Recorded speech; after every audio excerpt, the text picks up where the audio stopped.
It is terrible on many levels, but that doesn't mean that we should cower and be fearful and be scared and avoid thinking about it and talking about it. Quite the opposite. I can speak from my own personal experience. I feel better knowing about these things.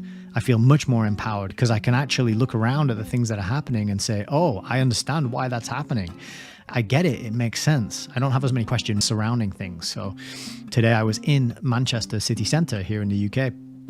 And just watching the general kind of gradual decline, shady characters, unhealthy, gaunt-looking people, strange-looking people, massive amounts of graffiti, shops that are empty, smashed windows, boarded up windows. It's not a feel-good place to go, let's say, and the weather didn't help. And lots of smells that I describe as very herby smells, just out there openly. And on a recent trip, my wife was propositioned by a gang of young men, not a gang, 3 or 4, a group. They were standing on a street corner and she walked past and they were saying, weed.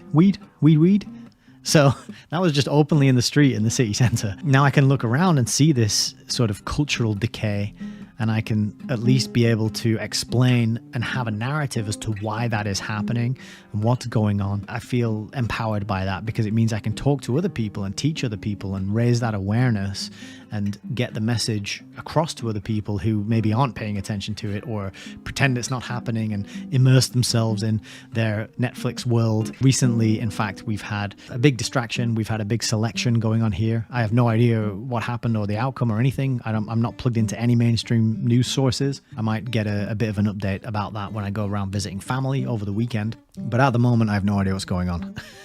Just that a lot of people put X's in a lot of boxes on pieces of cardboard, and they think that this means that they live in the free world. I don't know. I don't get it. It doesn't make sense to me.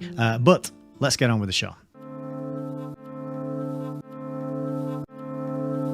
Welcome to Hayes Reviews.